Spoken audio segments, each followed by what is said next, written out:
घडणार होत ते आत्ताच घडलं, दादागिरीला मोडून काढलं.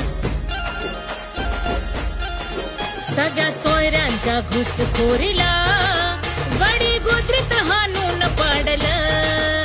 सगळ्या सोयऱ्यांच्या घुसखोरीला अंबड भूमीत हाणून पाडलं.